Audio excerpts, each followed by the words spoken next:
Hey, yo, we are back at the show that is to the fans, for the fans, and created by the fans. Hey, yo, we are back at 49ers Roundup. Man, we got plenty of stuff to talk about going on this week, and let's get right into it. Roundup. Damn, bitch ass boy, you a fan. Damn, fuck a hood, tax you for a gram. Damn, pussy nigga, do you know who I am? Damn, bitch ass boy, you a fan. Damn, fuck a hood, tax you for a gram. Damn, pussy nigga, do you know who I am? Damn. Hey, yo, we are back at 49ers Roundup. I am D's Rants, CG Ruthless in the building, man. We about to tear it up. So, I mean, we got a lot to talk about, man, with the 49ers. And we got to start off with, of course, the Clown Show. Brandon Ayuk is back at it again. Posting money in closets, dropping money in closets and walking away. Like I said, the more he keeps posting shit on the internet, the more he keeps sticking his foot in his mouth. And I feel like the Commanders should be getting less and less interested. Well, let's talk about that, man. Like, how much more videos this guy's doing, man? For a while, he was quiet throughout the month. And now all of a sudden, he's coming out the woodwork, posting videos here and there, bro. If I'm the Commanders, I might want to just question this. Like, is he worth bringing? Should I trust Jaden Daniels' word? Should I trust Adam Peters's word from what we're looking at so far? Is Brandon Ayuk really worth the issue? I mean, is he really worth the deal with? Because the Niners apparently are just letting him do whatever he wants.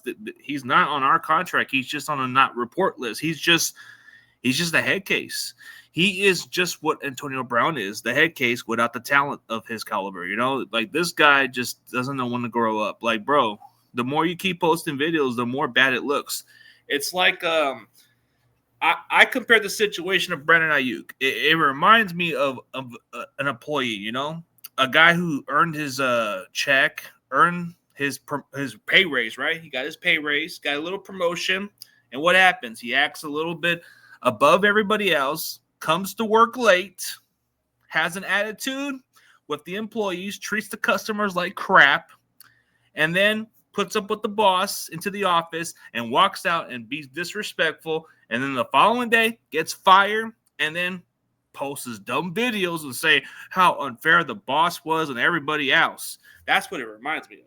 An ungrateful employee he worked his way up, then became ungrateful. Well, yeah, at the end of the day, I mean, at first week, of course, there's a lot going on. A lot of the news is speculation. You got Grant Cohn putting out speculations and videos of him and Kyle going at it in the practice and him taking off the shorts. And I think it's more to it than just the issue with the shorts and what other folks are putting out there. Shady and Richard Sherman went at it, and they had a little disagreement on their various podcasts, and wondering why really Shady is kind of defending this behavior at some point. Like, I understand that you want out and you don't want to be there and things like that, but this is not the way how you do it. You got to first apply for reinstatement, which Brandon Ayuk has yet to do.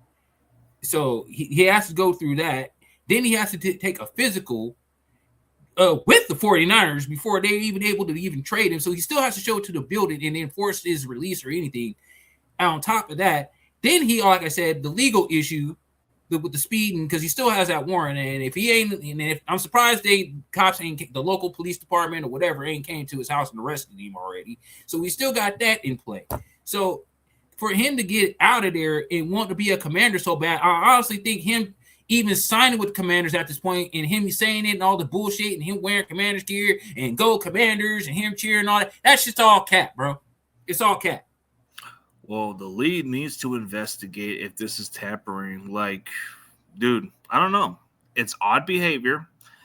Why would you record videos of saying go Commanders? Why would you put on a Commander cap and say this and that, bro? It kind of seems like I'm just thinking like a conspiracy thinking, all right? It seems to me he's talking to the Commanders behind the scenes, and they're telling him, hey, if you do this, they might just cut you anyways. Or they might just give him the playbook from it's legal. He might be getting the playbook from them. He might get advice from people from the Commanders. I don't know. It's just a conspiracy. I don't know if it's legit. But I think that's the odd behavior that I'm starting to get from him. Like, it seems to me he's taking wrong advice. Yeah, and we don't know who the hell he getting that device from. And if he did have any insider information from the Commanders at this point, he's either getting it from Jaden Daniels or Deebo Samuel, who just played with them last year. So that like I said, it's all in the air. Nobody knows nothing. Brandon Ayuk posting weird and stupid shit.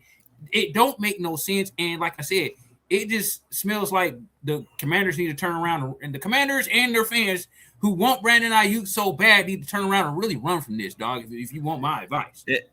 It seems to me that Commander fans are into this stupid behavior, bro. I've never seen this type of behavior from any other fan base. Like, how low can your team go, bro? Are you really pushing for a player that hasn't played in almost 2 years? Are you really pushing for a player who's returning from a serious injury? We don't know if the guy's going to be back the same. We don't know what he's going to be. But you're really pushing for this.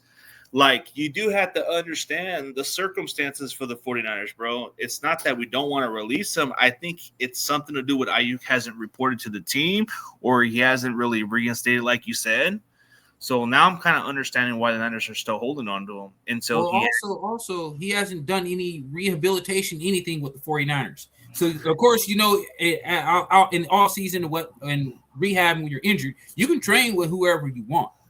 But Richard Sherman on his podcast, shout out to Richard Sherman, he explained it to the T. If you do any off-season training and you don't do it with the team or in the facility, you got to show up a week early before rookie mini camp start or rookie training camp starts. So you got to show up before the rookies do. Yeah, and you got to get evaluated by the fucking team. And he failed to report. So that's a lot of reason why the 49ers initially voided his guarantees. Remember, he showed up at the beginning of the last year.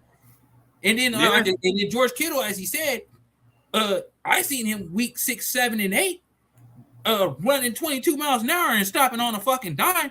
But yeah, of course, now that's 6, 7, 8 months ago. So it's not like he may not be healthy. We don't know his status, of course.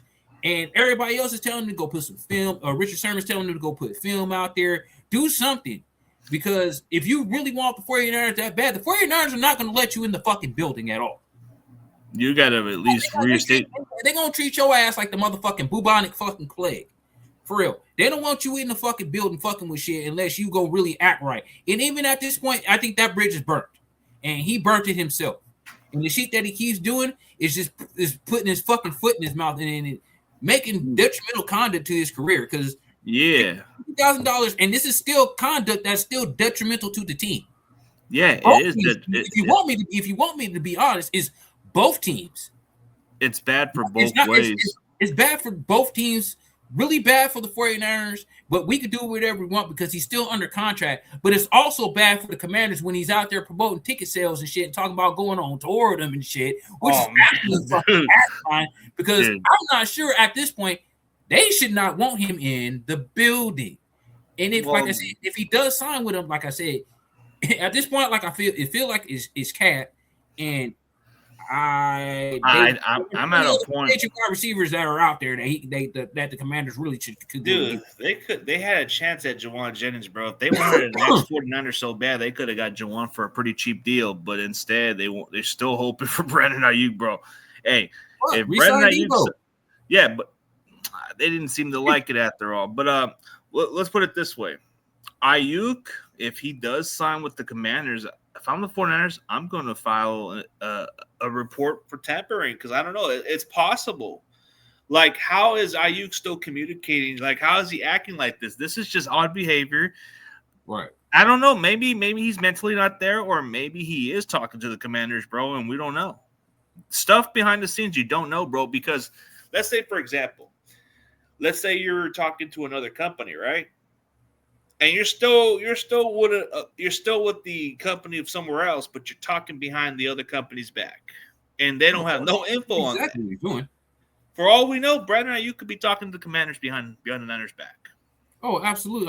I don't doubt that at this point, man. If that feud is so bad, I would not be surprised if Brandon Ayuk is trashing the Niners, the front office, the product. But I don't see him doing that, because Adam Peters isn't he the GM there? Yeah, but even him, but they have connections. He might be in contact with Peters for all we know, bro. Just because Peters worked for our front office doesn't mean he has dude, he might be up to something. Yeah. Remember, he wanted to be the GM, and we had John Lynch there. So yeah. So I was just like, this is fucking getting weird, a little too weird, man. The Brandon Ayuk show needs to go. It's a distraction, as for the media, for the teams. Now, I don't feel like it may not be so much a distraction to the players in the locker room, for say, but it's definitely a distraction to the fans, the media, because we're fucking sick of hearing about it at the end of the day. Either to fucking cut him, trade him, fucking do something at this point, because with training camp right around the corner, we're tired of hearing about it. We want to hear about what's going on with the team moving forward. And speaking of moving forward, man. That's what they seem to care about. We need them to cut our losses with them, but at this point, we already put like our 2 cents on this shit, bro. It's already at a breaking point. Until we see some more stupid Ayuk posts, man, we're probably just going to put a little bit of time and then move forward, man. I'm already getting tired of this Ayuk topic, bro. Let's go to the next one. I'm really sick of this, man. Yeah, me too, bro. Me too. And like I said, Tight End University, man, just hosted by George Kittle this week, man. And as far as his injury goes, like I said, George Kittle looked great coming off that Achilles, man. We got shots of him stretching, doing some weights, doing some workouts. I didn't see much route running in there, but also it was great to see Brock Purdy and Matt Jones both be in there. Definitely looks like our quarterback's looking to be sharp going into the season. The chemistry is definitely going to be there between Brock Purdy and George Kittle.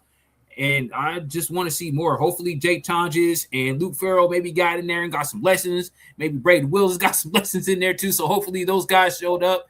And maybe Khalil Dinkins hopefully showed up at Tight End University. So don't know those names I can't confirm, but definitely I will confirm that Brock Purdy, Mac Jones, and Kyle Juszczyk definitely showed up at Tight End University, and they definitely look great. So give me your thoughts on Tight End University.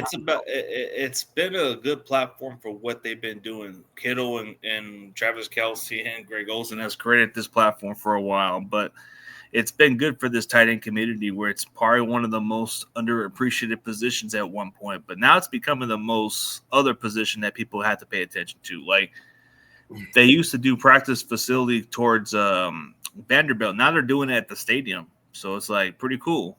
But Kittle, bro, coming off a serious injury with a torn Achilles, bro, and he's running and catching passes. Dude, he's not human. I mean, I don't know, man, but if we can get him as an effective blocking tight end for that game against the Rams, then I'll be cool with it. But I don't know, man. Like at 33 years old, you don't recover the same with your body. You just don't.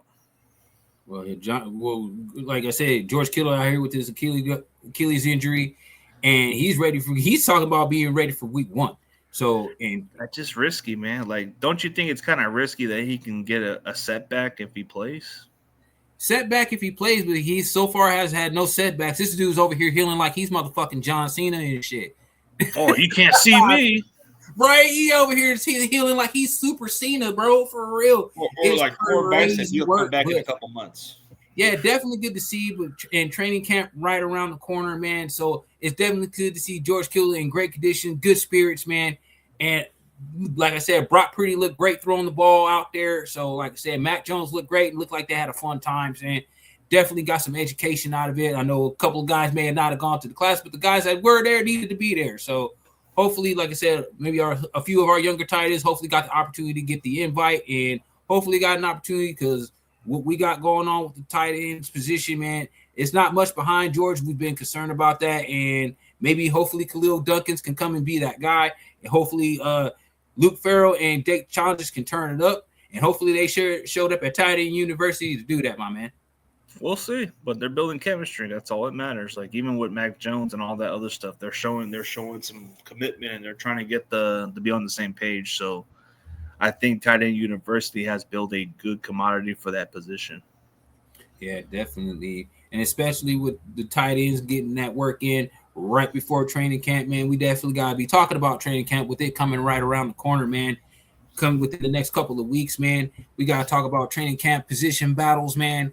Definitely a lot of folks are excited to see who's going to be running behind Christian McCaffrey. We also want to see who's going to be on the other side of Diamador Lenore and lining up and maybe we might have a new nickel corner. There and the safety has always been a big question, and it's still going to be. So I'm definitely interested to see these battles, and I'm also going to see who's going to be that guy. Is it going to be Deshaun Stribling who could possibly turn up, or is it really going to be Christian Kirk in that slot position? Ooh, that's going to be the most interesting battle because you're getting a proven veteran like Christian Kirk, who's been around the league for a while. He's a savvy guy. He can be good in the slot receiver. But then you're going with a rookie that you just got in the first pick in the second round who's got tremendous upside, fast as a Giselle, bro. He's just like a specimen, bro. Like, this guy blocks like he's Jauan Jennings. This guy plays with a purpose, but you're battling with a proven vet. So, hey, you know who else you shouldn't sleep on that might shock you? Don't sleep on Robinson. I think we're deep at receiver. Like this wide receiver room is definitely going to be a surprise. And I expect it to be very, very productive in ways that the 49ers may not be you may not believe. So I expect these guys to be productive in different aspects, different ways. All the focus is definitely going to be going on to Mike Evans as far as how the 49ers Mike Evans is going to be the focal point. But what I'm trying to say, like, as far as a sleeper, don't sleep on DeMarcus Robinson, because I think he might be our slot receiver going into the season before Stribling slowly becomes our guy. Oh, yeah. Definitely. It's definitely going to be the training camp battle. That's going to be interesting for that wide receiver room because it's very deep there. Got a lot of talent in that room now. Got a lot of speed, which with the 49ers was mainly their focus because 49ers ranking 24th in offense and receivers not being able to get separation last season definitely was a key factor in the 49ers making this decision moving forward. That's why we let go of the Deebo Samuel. Why we let go of Jauan Jennings, man. We need speed. Why we let go of a guy like Kendrick Bourne who's definitely a fan favorite. So you know what I mean? Yeah, he's fantastic, but we just didn't have room for him. But you still got a veteran like DeMarcus Robinson who brings good experience for a team that could be a playoff ready team. He gives you that. As long as DeMarcus Robinson's on the roster, bro, you're guaranteed a playoff spot. So, if you look at DeMarcus Robinson's resume, he's never gone through a season where he's missed a single playoff. Right, and I've watched him torch us when he was a Ram. So he was their guy at one point before Cooper Kupp came around. So he was with the Chiefs before. He started off with the Chiefs. Yeah, I like I said, I remember there was games when he was with the Rams, and he kind of got some torch plays on us. So yeah, as long as he stays on that roster, we're guaranteed a playoff spot. I can tell you that right now. Yeah, looking at the numbers from the experts of that, 26% chance to win the division. Of course, 80% chance to make the playoffs. I mean, third, and they still got us running third in the division behind Seattle and the Rams. And like I said, right now is talk, is paper. We still got to put it on the field at the end of the day. Well, we just got to see what happens. I mean, it depends, like, how it plays out. But, like, the slot receiver is probably going to be the most interesting spot. I think their main intention is to get Stribling to get ready soon. But if he's not ready right now, they're okay with not rushing him right away. Yeah, definitely. And then also another interesting battle, like I said, we can talk about that cornerback position, man. And who you feel like that guy, who's going to be that guy there, man? A lot of talented names in that cornerback room. I don't know about battling, bro. They already got these starters, bro. I think you already got Green starting. You got Lenore, and then you got Upton Stout at slot. I don't think it's competition. I think it's more about the depth pieces we're looking at. We're looking at guys who can step in and be the backup, like Jack Jones, Nate Hobbs. They got some good experience. Then you just drafted this big, lengthy corner, man. That guy has a chance to have a huge role down the stretch. I mean, Prysock? Yeah, I think he features Prysock is going to be one of those guys you might want to keep a name and watch out for. Mm-hmm. I feel like he could make a wave very, very early in camp, just due to his size alone. Like I said, we're going to need that young, lengthy type corner. So I feel like he has a little bit more of an advantage and maybe trying to get a starting spot at once fighting through training camp and maybe the preseason, and really because Kyle needs obviously and Raheem Morris obviously need to see what he's got. They need to see him in pass. They need to see him actually cover receivers outside of our own. And at the end of the day, I feel like Price could be a guy who could make an impact early and probably win that CB2 battle. Yeah, he would have to slowly prove himself. He's probably going to start off as a special teamer and then slowly get more playing time down the stretch. I think there's a certain place for him to play a certain role where he might just cover tight ends as a nickel. That's what I'm hearing about. A guy like Jack Jones, who's got a lot of experience, but he's a gambler. He's a guy that will get some interceptions here and there. Then you got Nate Hobbs, who's not afraid of tackling. He's a savvy kind of veteran that you like. I mean, the Packers thought they were getting themselves the Raider version of Hobbs, but they didn't get that guy. But he's coming off an injury. Maybe we get ourselves somebody that can be as good as he was from the Raiders, Maybe we get that version. But at least getting some good backups like that is pretty huge.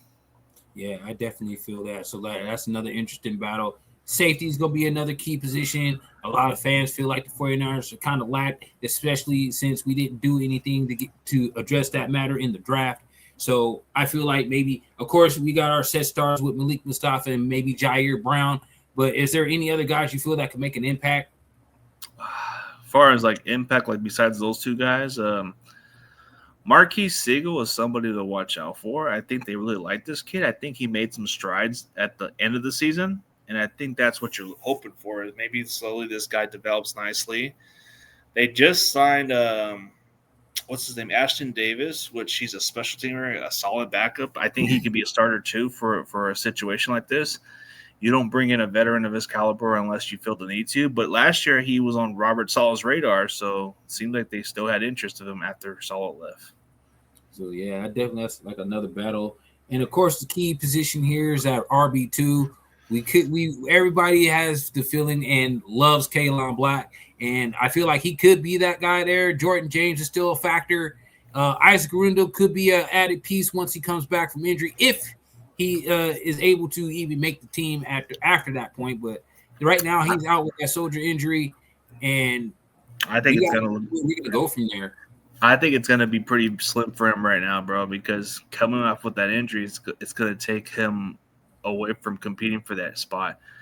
I think as far as competition, Black will probably get more of the advantage at this point because realistically, bro, Niners drafted this guy in the third round, bro. He better be a fucking backup running back. Dude, right. He's supposedly a good passing blocking, a pass block running back. He's supposedly good at that spot. Supposedly, he's a good patient runner. The only thing people were questioning about is him as a receiving back, which he did that at James Madison. Yeah, I think they know what they're getting with this guy. He's more experienced, more seasoned, so maybe he does get a leg up over Jordan James, even though Jordan James has been here for a full year. That might be kind of somebody to watch out for too. But I think Kaelon Black is pretty obvious. I think this is why they got him. Yeah, you caught a little bit of a lag, but in the end of the day, Kaelon Black is going to probably be that guy coming in, be that number 2 guy. Like I said, he looks like he's going to definitely feel like he's the odds-on favorite, especially with Guerendo being out. Jordan James is still could possibly be a factor, but the preseason is going to have to tell those tales. Yeah, Jordan James is somebody to watch out for because he played at Oregon and he can catch the ball at the backfield, but I don't think he's quite a good pass blocking running back from what I've told. Right. And then, it's like I said, we got so much talent and rookies.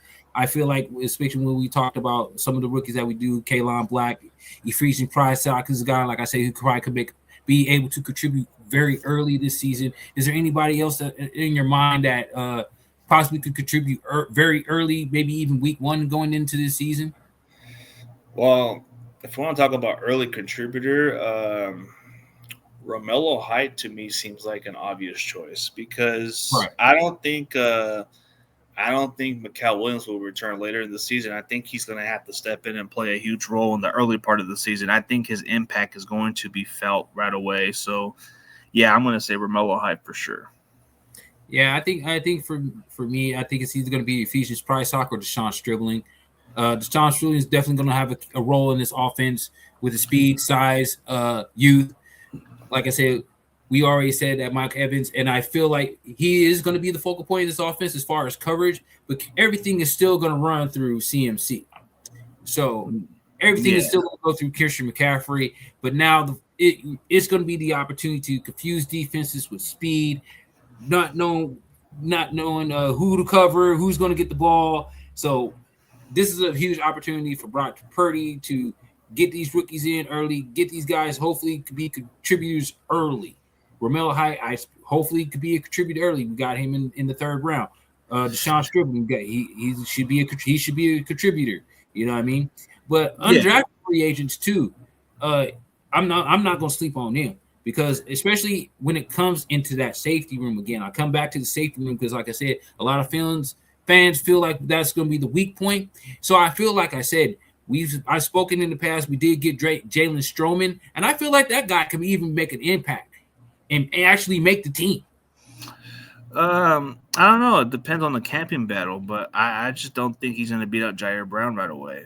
I don't expect him to beat out Jair Brown, but I do expect him to play. But he's a sleeper. He's a sleeper for somebody. But like if we're talking sleeper of a guy who'll sneak in as an undrafted free agent, I think it's Khalil Dinkins. I think he might make a strong presence. I don't think of him catching a ball, but I think of him as a blocking tight end where he'll make his presence felt, and the running game's going to be tremendous.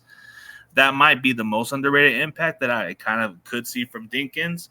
What's the D tackle we got from Tennessee? I'm hearing a lot of buzz about this kid.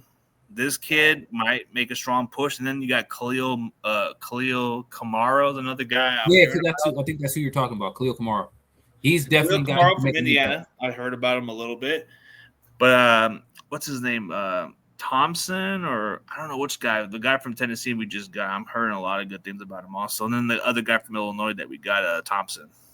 Yeah, so like I said, this is definitely could be guys who contribute early, especially undrafted free agents. Grayson Holton can make an impact. I think Grayson Holton will probably be the one guy that nobody's even talking about, but I am going to probably throw it out there. I think he's going to make his presence felt as a rotation piece. I don't know if it's going to be early impact. I think later in the season he's going to make a strong impact. Yeah, definitely he should make a strong impact. Hopefully, I always rather say sooner than later, but like I said, these guys have got to get around the learning curve and get used to the speed of the league. At the end of the day, I feel like for an undrafted free agent, my eye is definitely going to be on James Stroman in that safety room because I feel like that safety room could be stronger. Watching his tape, he did not miss a lot of tackles, and he did make an impact over at Notre Dame. He was their starting safety. So surprisingly, I was surprised to see him go undrafted, to be honest. Well, let me see why he's undrafted. Oh, yeah. You know why he's undrafted? I don't know why the guy's undrafted, which is crazy. But, dude, the guy runs a 4.7. But he doesn't miss tackles, right? Maybe that's why. He don't miss no tackle. He don't miss no tackles. But if you're slow, we'll see. I'm thinking the one guy who might be the one to make the roster easily would be Dinkins. As far as I like that Tennessee D tackle we got. The guy from Tennessee that we just got undrafted. I think he might be a guy to. You got to figure it out. We just got him. He's got a big body. He seems like a guy who can make a push for the roster from, just from watching tape from like what I saw, and he seemed like a good Bryson Eason. There you go, Bryson. Okay, Bryson Eason is somebody to watch out for because he's about 6'2", almost 320. You watch his tape, bro, that guy is like a brick wall. The other guy from Illinois, big, tall D tackle, but Bryson Eason is probably somebody to watch out for because if you're looking for that rotation guy that can fill in and stop the run, he can do that. Yeah, definitely, especially if he's going to be backing up Osi Diguzua, who's definitely been making an impact so far at OTAs, dog. Coach Kasarik spoke highly of him, and if he gets those one-on-ones, he said he's likely going to win those matches, which in turn makes it better for everybody. Yeah. I'm just thinking that Bryson Eason might be another guy to watch out for, but I'm really kind of putting my I'm putting my cards on Grayson Holton as an impact player just from being a 4th round pick. I'm putting my cards on him because I think he's going to make a huge impact down the stretch. Well, hopefully, like I said, with where we're lacking that tight end and the safety room, hopefully Jalen Stroman and Khalil Dinkins can hopefully make an impact. Keep your eye out on them, fans. At the end of the day, my early impact is Romello Hyde, man, because he's going to have a huge, significant role before Mikael Williams and quite other guys come back. So I think he's going to have a huge role on those passing downs. And offensively, I feel like Deshaun Stribling could be that dude very easily, especially if the 49ers expand the passing game. Maybe going with a few 3-4 wide receiver sets now that everybody is healthy. You can move Christian McCaffrey around. You got Mike Evans is going to be the focal point. So it makes it easy for everybody. It makes it easy for Pearsall, Christian Kirk, Stribling, even Jacob Cowling if he's out there on the field. So it's definitely an opportunity. And I feel like the 49ers can have an opportunity to make these things happen. I think these rookies that we all mentioned may have an opportunity to contribute early, and that way we can go on a run and hopefully keep a lot of our older starters healthy. Yeah, I think this is the most important part is some of them don't have to be expected to make an impact right away, but some of them that we drafted early, they might have to contribute right away. Oh, absolutely. And that's what the fans would expect. I mean, that of course the fans are going to expect that because, expectations. Third round, you expect to contribute, and the 49ers have been known to find gems in the late round. So, and even undrafted. So, like I said, we mentioned the gems there: Khalil Dinkins, maybe Jalen Stroman, guys that you may or may not know about, who could possibly make an impact, man. At the end of the day. Like if we're talking undrafted, man, Bryson Eason is somebody to watch out for. That kid from Tennessee was like a brick wall. Right. So this 49ers defense is primed and ready to go, man. Training camp hungry and young. Even though we're considered old and brittle by Colin Cowherd's words, we have the 3rd youngest defense in the NFL, which he didn't put out there.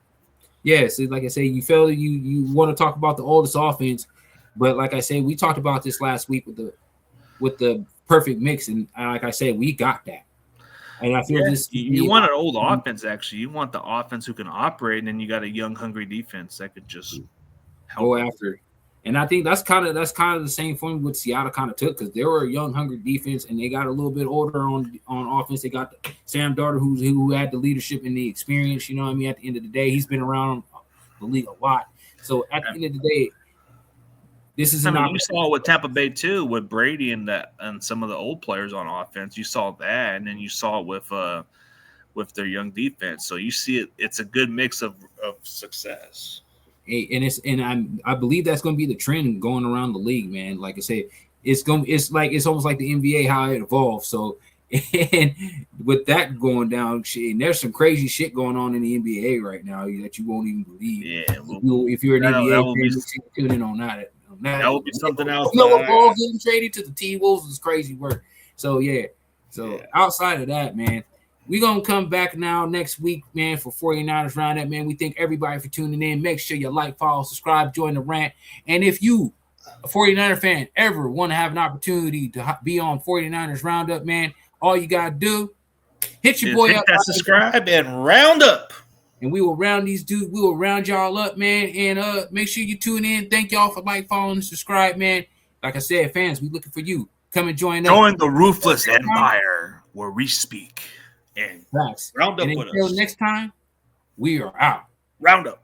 Damn, bitch ass boy, you a fan. Damn, fuck a hood, cash for a gram. Damn, pussy nigga, do you know who I am? Damn, bitch ass boy, you a fan. Damn, fuck a hood, cash for a gram. Damn, pussy nigga, do you know who I am?